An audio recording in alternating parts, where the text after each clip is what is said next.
keep it live, that's right. From Pennsylvania to across the globe, it's time for this Steelers All-Star Show.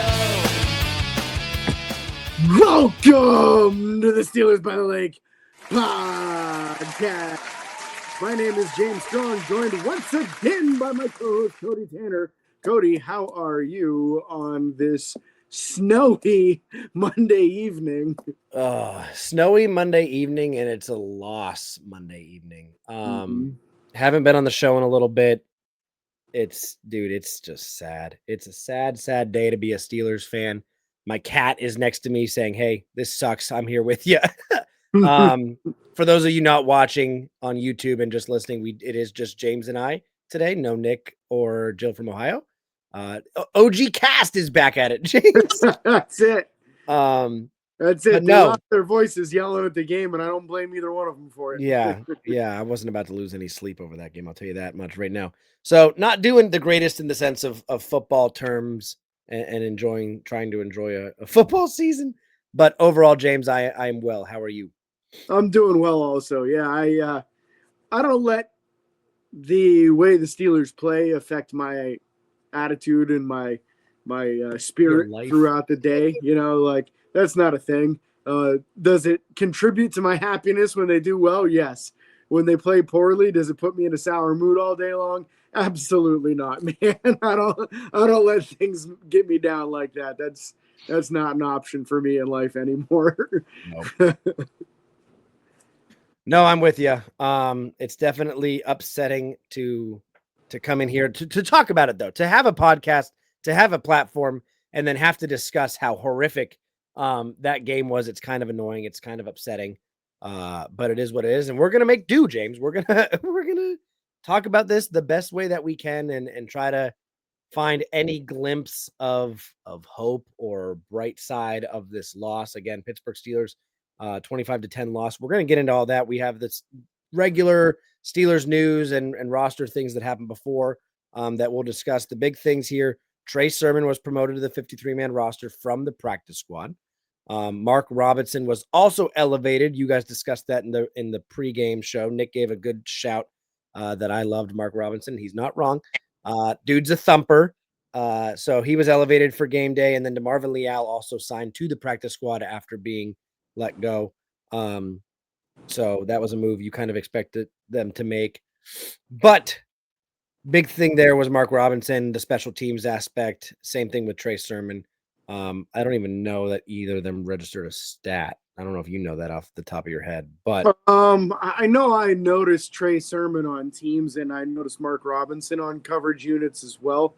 I don't recall whether or not either one of them got a tackle in the game, but they were definitely present. And a lot of that has to do with the inactives, as we've been talking about the last couple of weeks. You know, Scotty Miller, that doesn't have anything to do with it. But Jabril Peppers and Cole Holcomb missing the game again. Both are heavily involved in special teams. Jabril Peppers was the personal protector. So with him out the last 2 weeks, that's put Ben Skoranek in that role. Cole Holcomb also in those coverage units. So if he's not there, you got to have somebody to fill that role also. So that leads you to running backs and linebackers and safeties that can do it. And that's exactly why Trey Sermon got the job, because he has been good on kick coverage and punt coverage units. He's also good in the protect units if need be.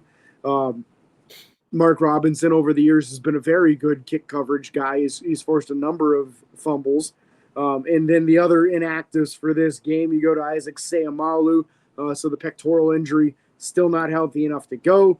Broderick Martin, the new Pittsburgh Steeler that I'm ecstatic about. And then Logan Lee, also not getting a helmet, and yet another healthy scratch for Logan Lee. So it's going to be interesting to see how Pittsburgh plays things these next couple of weeks. They've got a really important decision coming up before Wednesday, because Wednesday, the 21-day window for Will Howard closes. Now, typically the only reason they don't bring somebody off of the injured reserve once they've opened that window is if they get re-injured or they're not healthy enough to come back. That's not the case at all with Will Howard. And now coming off of Aaron Rodgers' worst game of his entire professional career, you have to think that they're going to be pretty anxious to get Will Howard on the 53 and maybe try to get him on the field a little bit here to get some sort of evaluation of him before this regular season is over. Not saying that you're throwing in the towel in the season, not saying that we expect Aaron Rodgers to be complete crap the rest of the season because he had one bad game. I don't think any of that is true, but you don't get a look at Will Howard at all this season if you don't get him on the 53-man roster. So I expect more changes to come here. I'm just going to go over the ones that happened today before we talk about the game, just because it's very important to me. Oh, that's fine. And I've been talking about this for over a month now. I did the tinfoil hat theory that they always talk about on Steelers Depot, but this was my theory that I didn't hear anywhere else, and I do listen to a lot of Steelers podcasts. After Sebastian Castro was stolen off of our practice squad by Tampa Bay, the rule states you have to be on the active roster for 3 weeks after stealing off of somebody's practice squad. A lot of times what a team will do is after that 3rd week, they'll release the player and then attempt to put them on their own practice squad. Knowing that, Pittsburgh had an opportunity to steal him back, but would pretty much have to put him on their own 53 to protect him. And that's exactly what they did today, which has me very happy because not only do I look like some kind of genius for suggesting this could even happen, it's a good move because the safety room in general is all 30-plus-year-old dudes, right? Yep. And the backups aren't guys that are going to be future starters. They're guys that their best years are behind them. So Juan Thornhill, Chuck Clark, they had moments in the NFL where they were very good safeties. That's not what's going on with their careers anymore. So Pittsburgh waives Juan Thornhill. They sign Sebastian Castro to the 53-man roster. I expect him to stay there the rest of the season and probably get a helmet as well. And it's a chance to finally get a look at some younger guys. This was a position I was very concerned about for future years because we're talking about a 29-year-old Kyle Duggar and Jalen Ramsey, who's, 30 years old, I think now? 30 or 31, one of the two. That's what you're likely to have for your starting combination next year. Deshaun Elliott will be back. He's slightly younger than Duggar, but I'm not a lot younger. You need an infusion of young guys in that room and people who are willing to come up and hit someone and understand angles. Because honestly, Thornhill and Clark are not doing well with taking proper angles to get guys to the ground or to get to the ball to bat it to the ground. Because I think they're not adjusting to their own speed and where it is now versus where it used to be. So the angles are all screwed up. They don't know the right angles of what they're supposed to take anymore, and it shows on the field. So I'm ecstatic about having Castro back on the team. And I really hope he gets a chance to play a little bit on defense. But it'll start with special teams, and I bet he makes a splash on special teams. Yeah, and I want to go back just for a minute. We were talking inactives. Yeah. Special teams are very important and everything. We've been over that. Yes. You talked to Jabril Peppers also being, he's inactive and that took a hit to the personal protector. He was already the backup, quote unquote. We brought him in because of the injury of Miles Killebrew. So not only that's a second hit to that position, that specialty position. Yeah. And I don't know if Sebastian Castro is a guy that's going to be able to take that role on, or if they are comfortable with Ben Skoranek.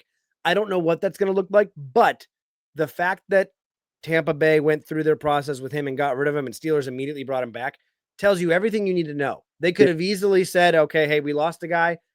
We'll find the talent somewhere else. They liked this guy enough to bring him back immediately. Yeah. And I don't see them, obviously, like you said, with the release of Juan Thornhill, this is basically telling you that he has a spot. I don't see that playing out any other way. I don't know how that could. There's and definitely we have to abide by that same rule. We have to have him on our 53 for at least 3 weeks. So we'll see what they do in 3 weeks, right? But I agree with you 100%. They prioritized this. They were very clearly paying close attention to see, will Tampa Bay try to waive him and put him back on their practice squad? They tried. Pittsburgh said, not so fast. He's ours again, and don't try to steal him again because now we're going to protect him and keep him on our 53. So I love the move. I love the move, and I believe he actually got a snapper to his personal protector in the preseason. So there is a real possibility there that he could get some snaps in that role. Yeah, so we'll keep an eye on that. Again, we were all I don't want to say fairly high on Sebastian Castro out of the draft, but we were excited to bring him in. All of us, even the ones of us that weren't as knowledgeable of him, once you kind of looked up some stats, saw some reviews, saw some highlights, it's like, okay, maybe we got something here. And that safety room, that secondary in general has been taking hit after hit. And so now there's the question of, are they going to bring in another cornerback? Quite frankly, I think it's more than a need at this point. It's like a absolute must handle, because Joey Porter went down with an injury at one point in this. Slay went down with an injury at one point in this. Obviously, Jalen Ramsey making that transition to safety. I mean, the three corners we thought we were going to have are all kind of taking hits. So, I mean, Brandon Echols is getting beat deep and made look like he's a fool, can't tackle. There's issues in that secondary we got to address. And it's unfortunate because I think everyone at the beginning of this year thought, oh, holy crap, Pittsburgh's going to have a secondary this year. And just like that, it's gone. Or at least the hopes of it seems to be gone. So there's a lot of questions that we kind of have going forward. And we'll definitely address some of that on the preview show for next week's game, which is another Bengals game, if I'm not mistaken. Yeah. And so that show will be on Saturday morning. But before we go there, obviously, we got a game to talk about that none of us want to talk about. Two of us, Jill from Ohio and Nick, said, peace out. We're not doing this. No, I'm just kidding. But it was rough. We have our texting thread that we discussed during the game, and none of us were having a good time watching this game. So James, I know we typically start at the quarterback. I feel like that's the worst place to start right now, but I know we gotta. Honestly, let's just get it out of the way, because probably one of the worst spots of this team this day was Aaron Rodgers, and this is the first time we can say this all season. Aaron's been a bright spot, or at least good enough that he wasn't an issue all season long. That was just not the case today. Yesterday, I should say. He just wasn't precise. He was overthrowing guys left and right. And I'm a little bit concerned about that, because typically when a quarterback overthrows players over and over like that, it's a sign of an injury. They haven't talked anything about there being an injury, but he was just consistently missing guys too deep, too high. You started the game off early. DK beats a guy in a scramble play, and he's going towards the end zone. And what happens? He misses him. He overthrows him. There's nobody between him and the end zone. DK's at like the 5-yard line. Ball lands in the end zone. If it's catchable, it's a touchdown. And he just overthrows him.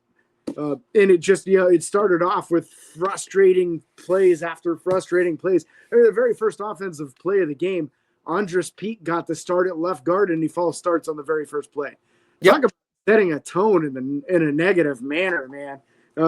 As much as we've been critical of Isaac Seumalo this season, this game showed us how good Isaac Seumalo is, because Andres Pete wasn't very good at all in this game. And unfortunately, Spencer Anderson was probably worse. So that left guard position was just a huge hole where pressure was coming through the whole game. Kind of rattled Rodgers through a lot of it, but he made a lot of bad throws and a few bad decisions too, I thought. We had a throw to the right to Jonnu Smith where Jonnu jumps up as high as he possibly can. Dang near comes down with it, but doesn't. Man, if he hits him in stride, he probably takes it for a touchdown. There's nobody around him. Yep. Again, a bad overthrow. There was a 3rd and 3 where he goes short to Kenny Gainwell, overthrows him badly. Just left and right through this game. He kept on missing guys and missing them high. And then some of the decisions, too. There was the 4th down play where he throws the 50-50 ball to DK in the end zone on the right-hand side. In the placement of the ball really didn't give DK much room to work with. But Pat Freiermuth was working a jerk route in the middle of the field. He faked left, goes right to the middle. He's got to step on his guy. If he doesn't get in the end zone, he's at least getting the first down, because it was 4th down, but it wasn't 4th and goal.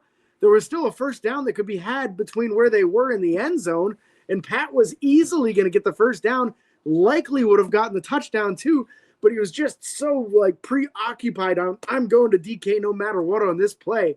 You can't make those pre-snap decisions. Sometimes there are better options as a play develops, and he's so worried about getting that ball out and not getting hit by Khalil Mack that he just made some bad decisions and some worse throws in this game. And he won't hide from it. He takes it on the chin when he's not having a good game. He'll be the first to throw himself under the bus and say that. But it was a really bad time for Aaron Rodgers to have his worst game of his career because I thought the game was very winnable. Very. I mean, yeah. I mean, that was the thing I said about the Colts was keeping them under 25 points. Yeah. The Chargers obviously not having as good of a year as the Colts have been, but I think they're especially with O'Marion healthy, they're as big of a threat in my mind. They have a very talented receiving core, very talented, younger team. And this is a team that I thought, I wasn't on the preview show and didn't send any notes in, but this was a team I was just as worried about this game as I was the Colts game. I thought, Justin Herbert is a very capable quarterback. He's only been maturing through his time in the NFL. And Harbaugh, he talked to his brother before the game about, how do I best prepare for Pittsburgh? And it's frustrating because, and I know James is going to say something here. I'm always talking about preparation. I'm always talking about the coaching. I'm always talking about this and that. And this wasn't a game that I felt like we were unprepared. But it was drastically a game again. And Ben Roethlisberger even talked about this on his podcast where, and I'm not going to lie to you, like I went to bed at halftime. I had to get up early for work and I said, I'm not wasting my time watching this game anymore. I hope we come back and win and I get to watch highlights tomorrow. But it doesn't look like any changes were made at halftime. It doesn't look like anything drastic changed. And James, you can correct me if I'm wrong. Maybe you saw something different. Maybe we tried something different. But to play the way we did and only have 3 points until 3 minutes left in the fourth quarter is insane to me as an NFL team. That's something the Browns do. That's something the Jets do. We are the Pittsburgh Steelers with Aaron Rodgers at quarterback. Again, you talked potential possible injury, whatever that may be. But okay, figure out another plan. The talent we have on this offense that we've seen out of all the wide receivers, and I say all, Ben Skoranek has a touchdown, ladies and gentlemen. I don't know if you remember that or not. I think it was Aaron's first touchdown. It was. Ben Skoranek, Calvin Austin, Roman Wilson. Yes, he had a fumble. He's going to learn. That was, I think, last week or 2 weeks ago. Yeah. But the tight end room, be creative. Do something different. If Ken Wisenhunt or Bruce Arians were running this offense, this team would have 30, 40 points a game because they're creative about how they get their playmakers involved. And I feel like we're just doing the same thing over and over again. All right, quick slant to Calvin or a quick slant to DK. Let's hit a quick hitch to one of the big tight ends. Let's do a tight end screen or a wide receiver screen.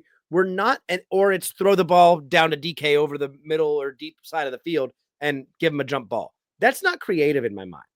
I'm sorry to be the bearer of bad news, but that's not creative. That's consistently doing something that you see working. And James, I almost want to argue going back to what we talked about last year. I think it was last year, maybe even 2 years ago. Our offense probably looks good in practice against our defense because our secondary sucks.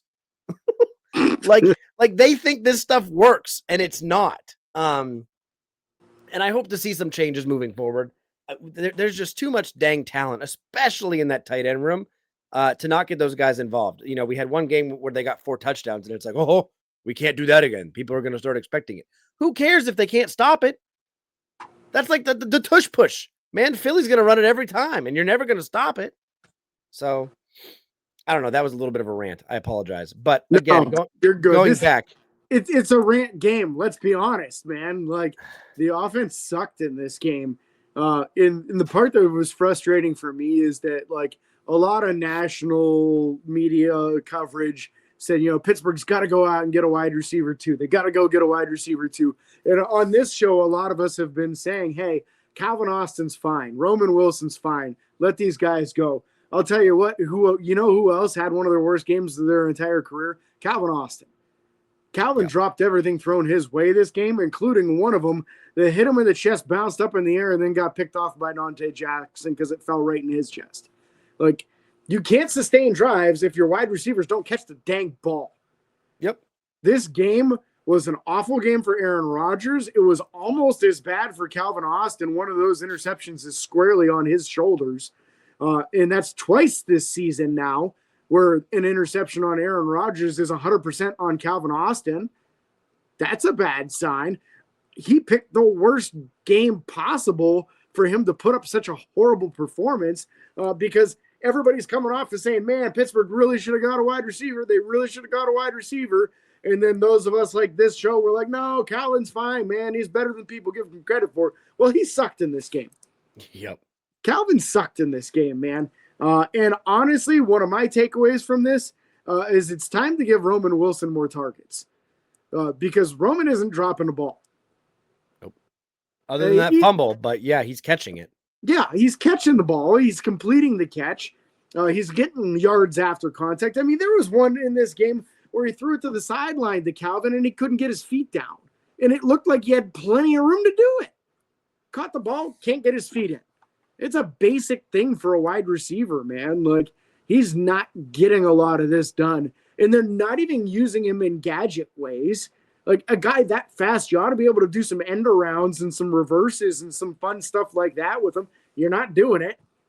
Where are the zig routes where you act like you're going in and then immediately come running out? With that kind of speed, that kind of route should be dangerous. Speed outs and that kind of stuff should be deadly. You should be sending them in motion and then stop at the snap of the ball and send them right back the other way. Those kind of things are so effective for teams like Kansas City and Miami who have these really speedy guys, and we're not using it. And maybe part of it is because they know Calvin ain't going to catch the dang ball. Yep, that could be part of it. Yeah, so like it was a very frustrating game to watch for me, seeing Aaron miss so many throws, seeing Calvin drop so many passes, seeing so many opportunities just missed. And we're talking about a game where Aaron only throws for 160 yards, and if he completes the pass to Jonnu and completes the deep one to DK, there's another 70 right there, and then he's right where he normally is, right around 230, and we're talking about at least one more touchdown, maybe two, and we're talking about a tight ball game. It's just a couple plays here and there that when you miss those and they're that important, it blows the entire offense up.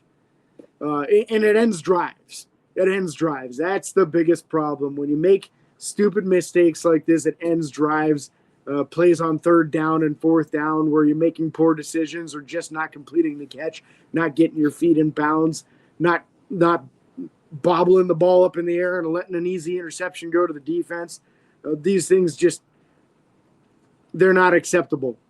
They're not acceptable. And this is bad timing for Calvin because it's his fourth year of his rookie deal. If he doesn't turn it around, he ain't coming back, man. Why would you re-sign him at this point? No, and that's it is unfortunate because Calvin and Roman, both guys missed their entire rookie year. Mm-hmm. And quite frankly, I don't think Pittsburgh has properly utilized them until at least Calvin, especially until recently. And now that they're trying to, he is making mistakes. He is missing the ball. And I almost feel like he didn't have enough opportunity growing into this. They let him sit in his entire rookie year, used him sparingly and mostly as deep ball guy for 1.5 years. And then now it's like, hey, now we want to make you a wide receiver too. Like, that's not how that works. You don't just throw a guy into that. And to be fair, his rookie year, he missed the whole year injured. So that wasn't. Yes. Yeah. Yeah.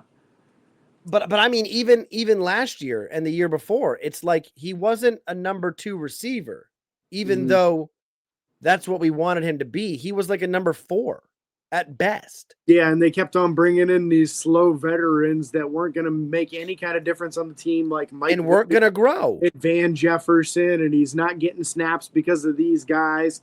What was the guy from Chicago? Yeah. Allen. Yeah. Yeah, that didn't work out either. It's just like this was the year. This was his opportunity this year.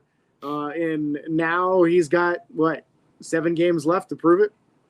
Yeah, and I feel like Pittsburgh does this to try to – I feel like they do it to try to potentially sign someone to a second deal at a cheaper rate. That's the only thing that makes sense to my brain of like, hey, we can't, like, let's slow roll this guy into this so that once we see if he's something or see if he's not, we can know and kind of get him for cheaper. And maybe you don't agree with me, but that's what it feels like. Yeah, it doesn't make any sense to do that because then you're never fully developing a guy. So I don't think that that's what's going on here. I think honestly, the reason he hasn't gotten more playing time is because he's so dang small. And in Pittsburgh, wide receivers need to block. And if you got a 160-pound wide receiver out there, he can block as hard as he wants to. But 185, 190-pound corner, which is a small corner these days, is drastically bigger than him. So he can block his butt off and block as hard as he wants, but he's still going to get dominated, and you can't run his direction because of it. That's a problem. That's a problem. Roman Wilson is like borderline just barely big enough. But Roman also is like 110% effort when he's blocking and stuff. I think there's still an opportunity for Roman, but I feel like Calvin is almost like, let's just put him in that slot position and see if he can become a really good slot receiver for us maybe. But Roman needs to start cutting into those snaps on the starting unit, in my opinion. When these games have been on the line at the end of games where, guys are throwing in the towel, let's be honest. You're down by 2 scores. The game's pretty much over. You're trying to drive to make it so that there's still something. Twice now we've seen garbage time touchdowns to Roman Wilson where he's still playing hard all the way up until the finish. And that speaks volumes about a guy's character, that he doesn't just give up because the game's clearly over. Like, are you still playing until that final whistle? Or are you a guy who's losing your focus and causing more turnovers because of it? Yeah. We've kind of bounced around the Aaron Rodgers thing and a little bit of Roman Wilson, DK Metcalf, some of these guys. Let's give some stats here. Obviously, you talked Aaron Rodgers stats. The 3 sacks sucked. His inability to handle a pass rush right now sucked. I feel like he was stepping up into the wrong area of the pocket a couple times, and then the overthrowing, underthrowing consistently. Something's off. Something didn't feel right, whether it's an injury or whatever. The safety was 100% on him. He scrambled into the safety. Yep. I mean, you could have overthrown the deepest guy downfield at that point. Like just see who's down there and overthrow him. Obviously you can't take an intentional grounding there because it's still a safety. But there were other options to get rid of the ball, in my opinion. Receiving wise, I mean, we didn't have a single receiver over 35 yards, which is crazy. I mean, Roman Wilson, 2 catches for 35, DK 3 for 35. Pat had 3 for 33, which was nice. And he caught every pass his way, which is nice to see again. Jaylen Warren, 2 for 21. Darnell, 1 for 15. Why didn't we do that twice? I mean, what the heck? Why don't we do it 7 times? Yeah, and it was a great catch, too. That was actually good throw and great catch on his part. Right over the middle. Calvin Austin, 2 for 14 on 7 targets. That's the tough one to watch. But DK Metcalf, too, 3 for the 3 catches are on 7 targets as well. Jonnu Smith had 1 catch for 4. I'm tired of seeing Jonnu catch the ball so close to the line of scrimmage. Why did we bring him in if we're just going to throw it to him 2 yards downfield? I don't understand the point of trading what we did to get him. That's what's so frustrating about that missed play to me is that you finally get an opportunity to hit him in stride and let him go do his thing and you miss him. Yeah. Then Kenneth Gainwell, 2 catches for 4 yards. Like, why? I don't know. I think I'm not on Tomlin's head right now, but I'm frustrated with the play calling again. It just doesn't make sense to me. You look at their receivers, and we don't do this very often. We don't talk about the other team's stats, but I just want to go over this for a second. Their top 3 receivers are Ladd, Quentin, and Keenan. Keenan probably number 1. You could do a toss-up between Ladd and Quentin after that. Ladd, 4 receptions for 107 yards. Quentin, 5 for 42. And then Keenan, 2 for 19. Obviously, the 2 for 19 isn't a good stat line, but I don't want to just not use that to not use it. But you have your top 3 guys, your top 3 targets that had what? That is 11 catches for 160 yards. Our top 3 targets are probably in normal, like in a normal game, are probably DK, Pat and Jalen, maybe, or DK, Pat and Darnell. Yeah, sometimes Calvin depends on the game. Well, let's use Calvin. So DK, we'll say DK, Pat, and Calvin. That's 6, 7, 8 catches for 70, 80 yards. Like, it's just sad. And again, a lot of this was on Aaron overthrowing, underthrowing, but I don't understand why the yardage is so small. I don't understand what the point is of throwing the ball so short, especially when you're down late in the game. Like, utilize the field. Why when we're losing in a game, or when we're winning a game and we go into that soft coverage, teams just torch us? How can we not torch somebody who's playing a prevent defense against us? It doesn't make sense to me. And you can argue that's what happened with the Roman Wilson thing. That's 100% what happened with that. They went into soft prevent. We went right down the field, but that they didn't go into that until then. That's fair. Yeah. I didn't watch that second half. Yeah, so. that's kind of exactly what that was. You know, they kind of finally gave us some off. We started hitting stuff in rhythm. Calvin was catching things for the first time of the game, and Roman, and it just was moving methodically down the field. But it's because they gave it to us, because they just didn't want to give up a quick score, you know? Yeah. You want to talk running backs real quick? Yeah, let's talk about the positive, probably the biggest positive mark of the entire offense in this game, and that's Jalen Warren. Jalen had a really nice game again, running hard, looking quick, breaking tackles, making people miss, averaging 5 yards a carry. You can't really ask for a lot more than that. Unfortunately, it's just you can't get the ball to him enough. I really wish that they wouldn't use Kenny Gainwell quite so much in the passing game and use Jalen more in that. We finally got a little bit more involvement from Caleb Johnson. His first run got absolutely annihilated because Darnell Washington got blown up by a defensive tackle. So he lost 2 yards on the play, but then he came back with a 5-yard run. He had another run that was even better than that, but then it was called back for a holding penalty. So Caleb did make some strides in this game. He at least cut into the carrying from Kenneth Gainwell, which is a sign in the positive direction, right? We need to move away from Kenny as a rusher. He's just not that good. He kind of goes down at first contact. He's better in the open field as a receiver, but you know who's better than him in the open field as a receiver? Jalen Warren. Yep. So I don't get it. You know, I don't get it with the whole Gainwell thing. Luckily, it's a 1-year deal. Caleb at least is earning the trust of the coaches back through good play on the field. So that has me optimistic. The running game in general was good in this game. They just couldn't convert on third down. They couldn't convert throwing the ball, period. If they could have even got 50% of their third down conversions, Jalen probably goes for 120 yards in this game, no problem. But you had so many. It was like 5 3-and-out drives in this game. If you're going 3-and-out that often, it's impossible to have a running back that has a lot of rushing yards because he just doesn't get enough carries.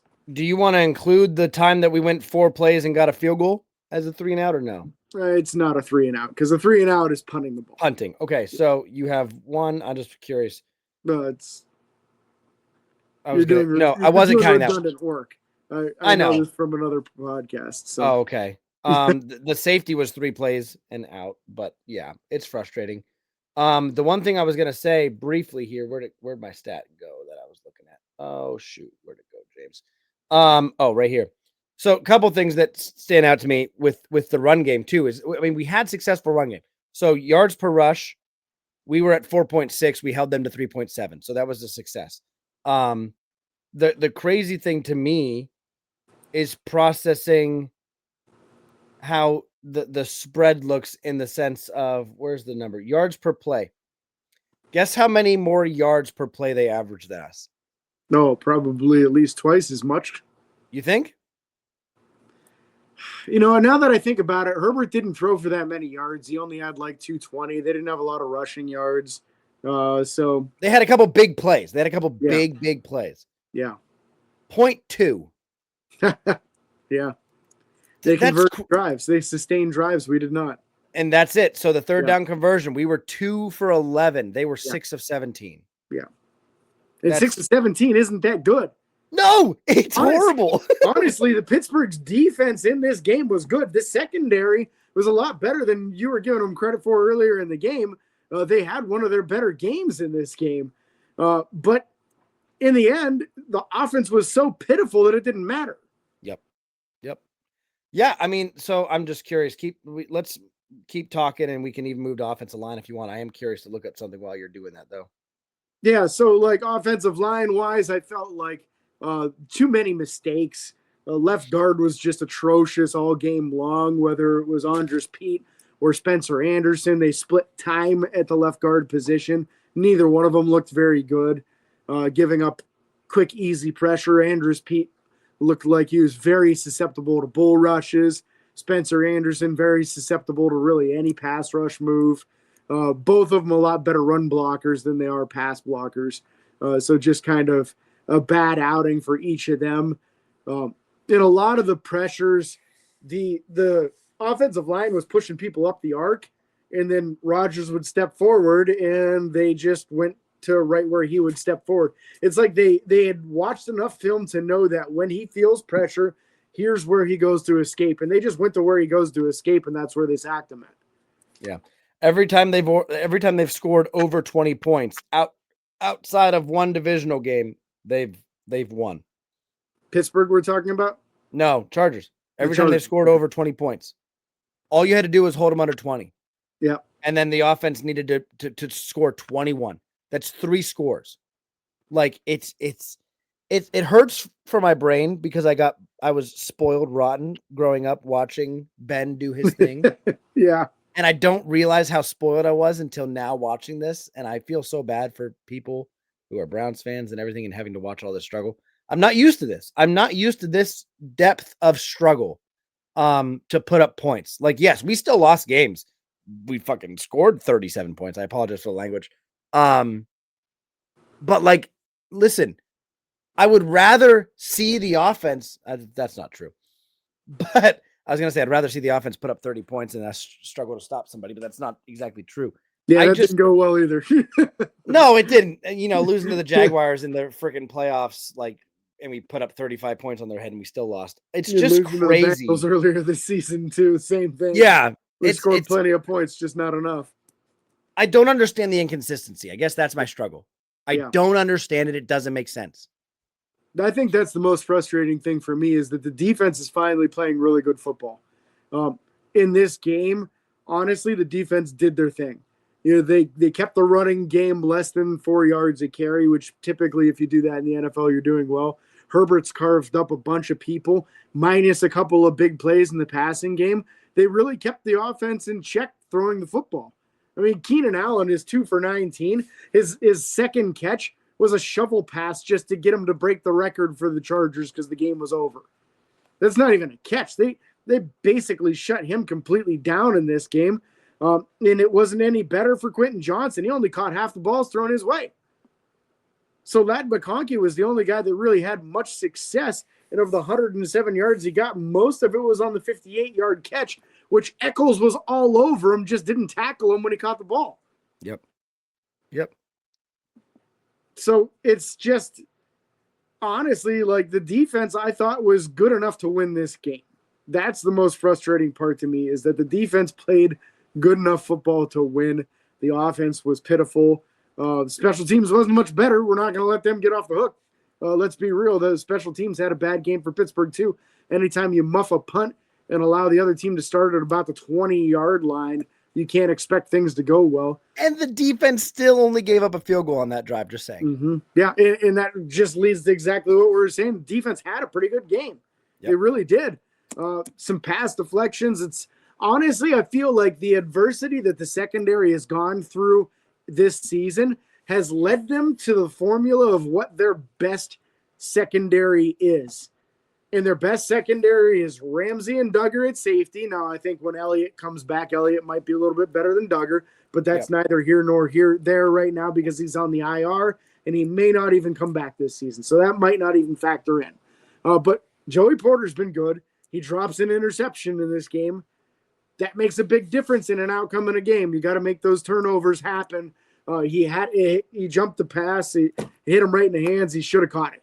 Duggar almost gets an interception in this game and a diving catch. he was unable to come up with it. I'm not as upset about that. Eccles has had a lot of good moments this season. He's had some bad ones too, but Eccles, I feel like, is at least good enough that he's better than what you were getting out of Ramsey in the slot at the beginning of the year.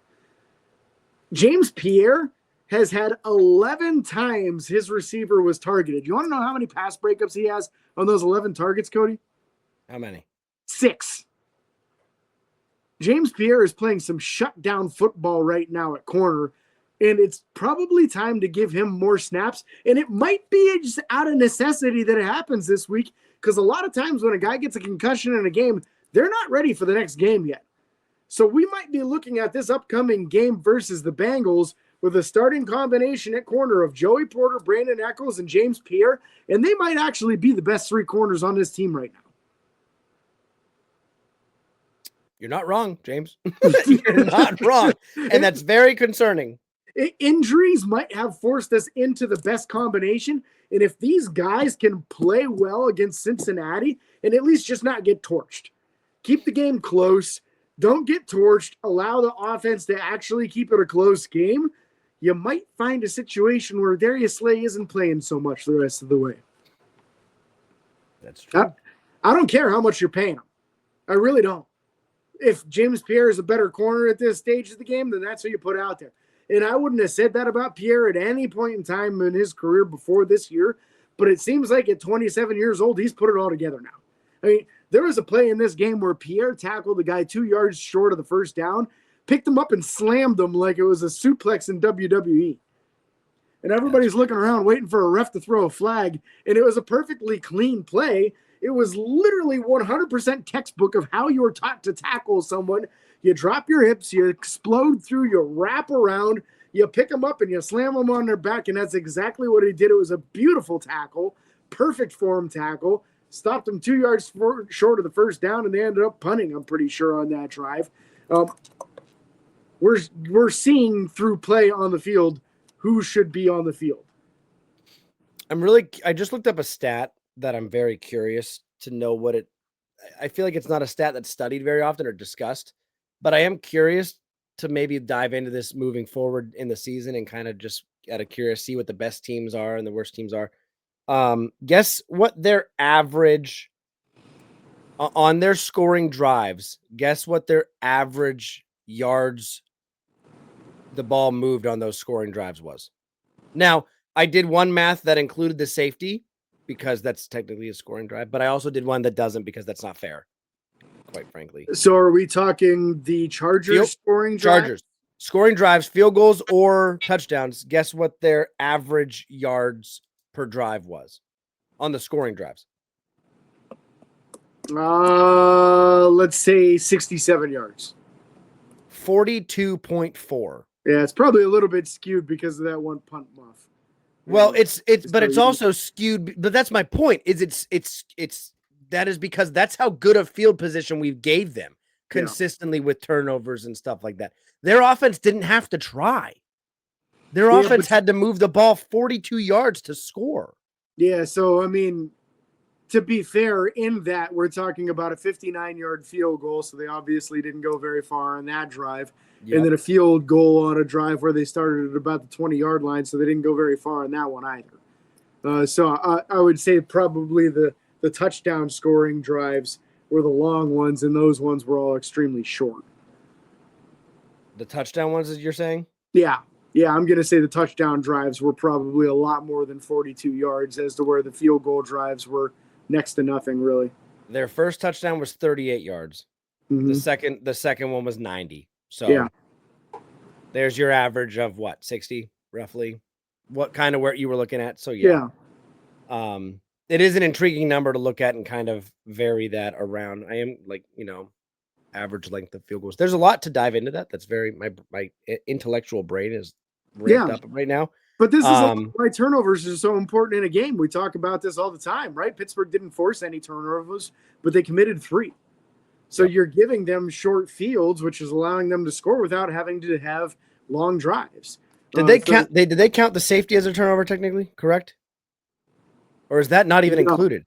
No, that doesn't even include. So 4. 2 interceptions in the muffed punt. Yeah. So realistically, we turned that ball over 4 times, the offense. Well, or special teams, technically. Aaron Rodgers was 3 of them. Man, that's tough. Let's bounce to the defensive side of the ball and talk. We kind of have been talking about the secondary, Yeah. Let's go D-line and linebackers, though, right? Because there are positives from this game, and I feel like that's where almost all of it is, other than Jalen Warren is on the defensive side. Yeah. Keanu Benton had a game. Right? Where was this Keanu Benton at the beginning of the season? I don't know. I don't care. But the one we've got right now is awesome, and he's up to 4.5 sacks on the year now. Yeah. How many tackles in this game? 7 tackles in the game. That's incredible for a nose tackle, technically. Yep. Yeah, he had 7 tackles. Cam Hayward had 6. Cam also had a tackle for loss and the pass breakup. He got his hands up. TJ Watt got a pass breakup, a sack, a tackle for loss, 3 QB hits. Nick Herbig got a sack.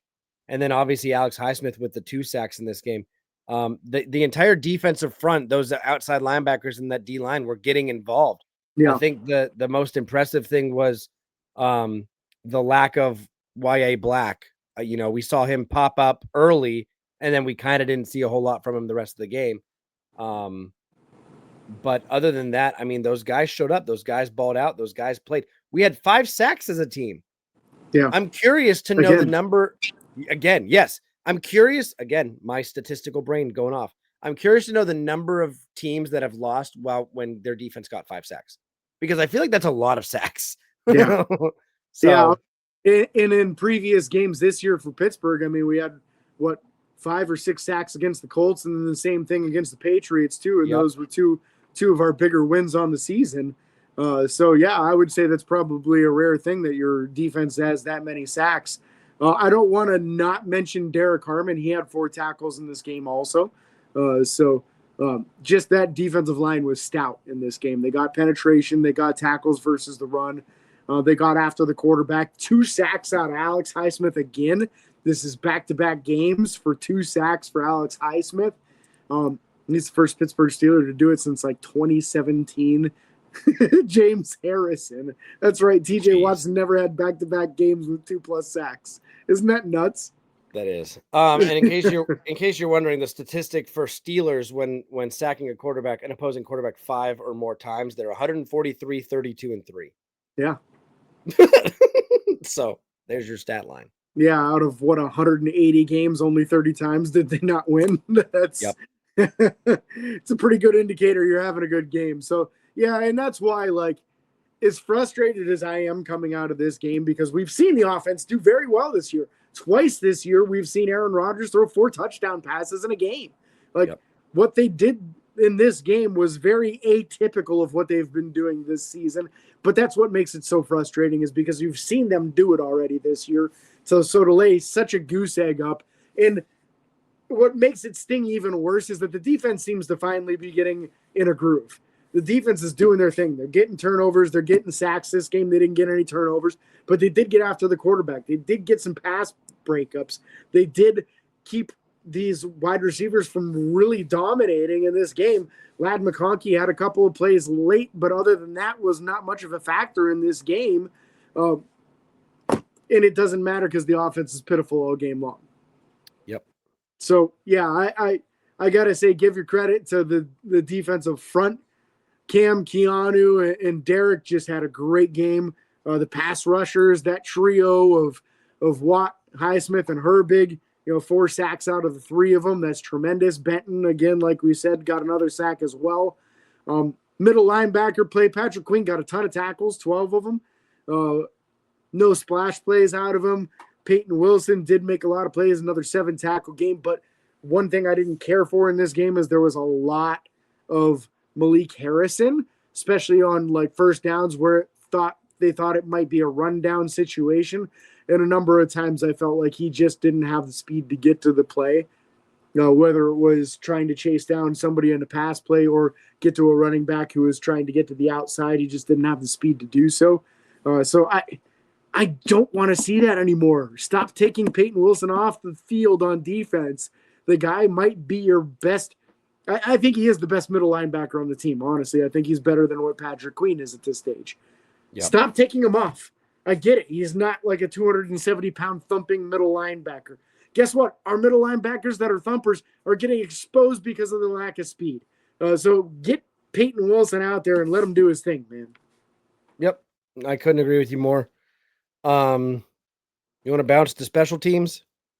Yeah. I think we touched enough on the secondary. In general, I thought the secondary wasn't too bad in this game. Honestly, I thought Slay was having a much better game until receiving that concussion and then missing the rest of the game. So, special teams, Boswell has his first real missed field goal of the year. He's 17 to 20. This was a legitimate miss, and man, he only missed by a couple inches. But outside of that, he had a blocked field goal and then one where the ground literally moved under his plant foot and caused him to be kicking it from almost his backside. The muffed punt return from Kayshawn Williams was devastating in this game. I thought this was a real opportunity with how horrific the punt coverage and kick coverage units are for the Chargers for us to take advantage of that, and we didn't. Just didn't. The return game was not. Yeah, that was your one of your keys. It was one of my keys because they've been so bad at it, and we just didn't take advantage. Best kick return was 36-yarder by Gainwell, but outside of that was very pedestrian. And for Kayshawn to muff that one just was devastating. You could argue that was the same. It obviously wasn't on the stat line the same, but as far as momentum, that was the same thing as the Caleb Johnson kickoff fiasco. So real unfortunate. I'm hoping that doesn't mark the end of Keyshawn Williams' return game. I don't think it will. I don't think it will either. This is his first mistake since being with the team.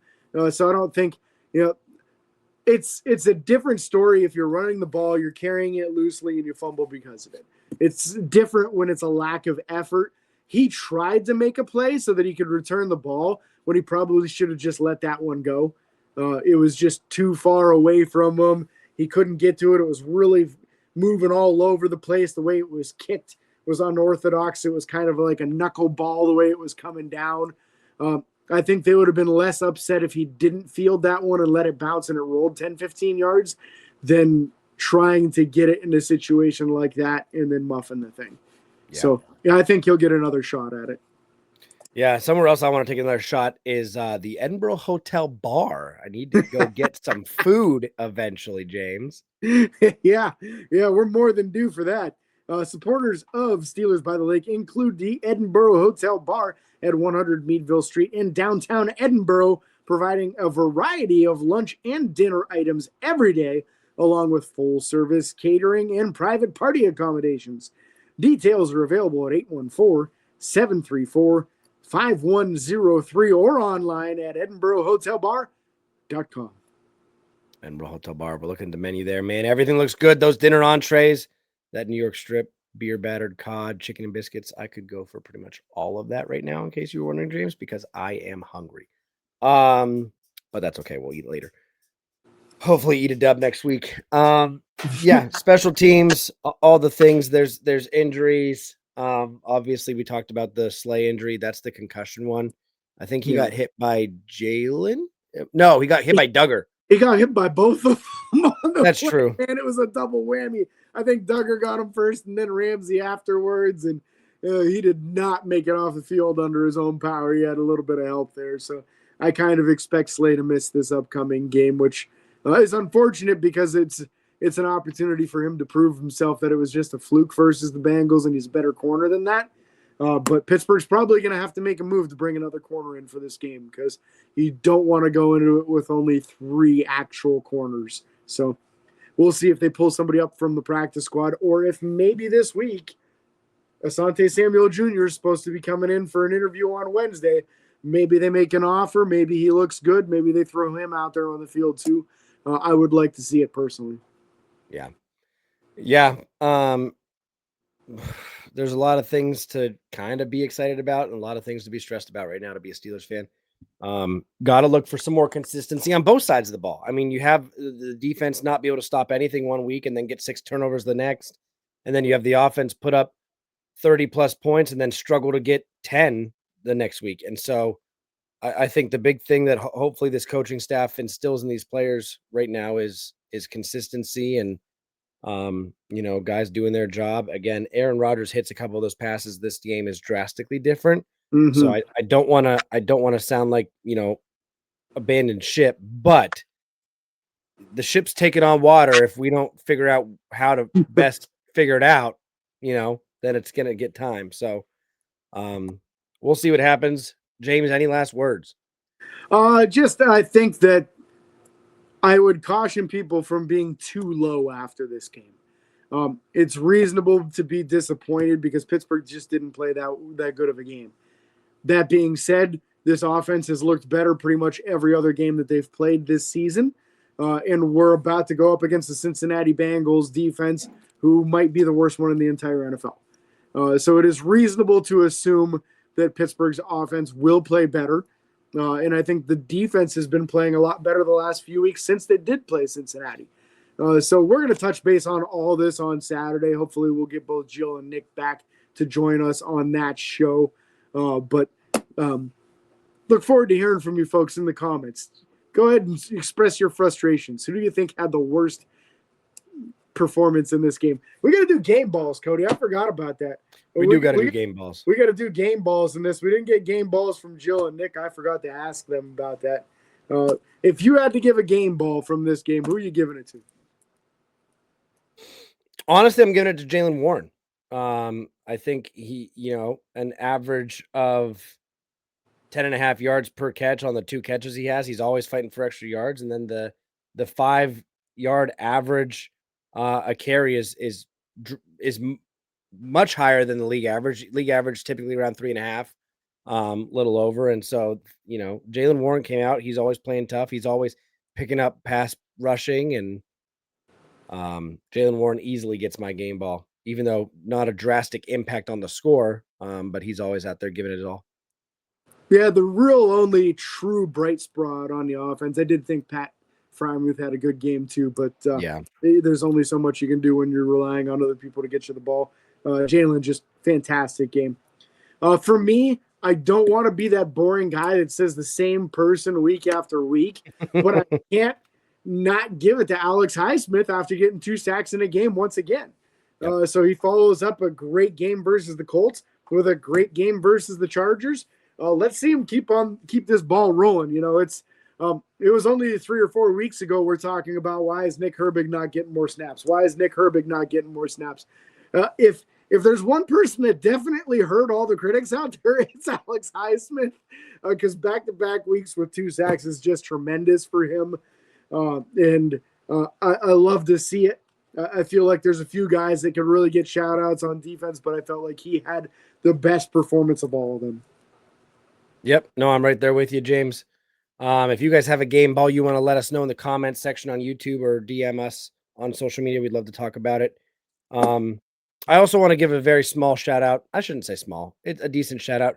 A guy named Brian was one of the sales reps at Optimum RV in Ocala, Florida, when I was down there this past week. And the man wouldn't stop telling everybody about my Steelers podcast. So, I mean, we would walk around to the parts section to buy something or to look at something, and then we'd walk around to other sales guys, and he's like, "Hey, you like football? You guys like football? This guy has a Steelers podcast." The whole time was real funny, was real enjoyable, made the stressful situation and stuff that was going on a little bit more enjoyable. So, big shout out to him. Appreciate that. Ocala, Florida, Optimum RV, little shout out for them. Was a hectic time, but we can't thank you guys enough for being here. Make sure to like and follow on Facebook, Twitter, Instagram, TikTok, and YouTube. Subscribe, ring the bell. It's free. Doesn't cost you a thing. Don't forget the 5-star reviews and Apple Podcasts. Make James here very happy. And until next time, this is your host, James and Cody, signing off. Peace.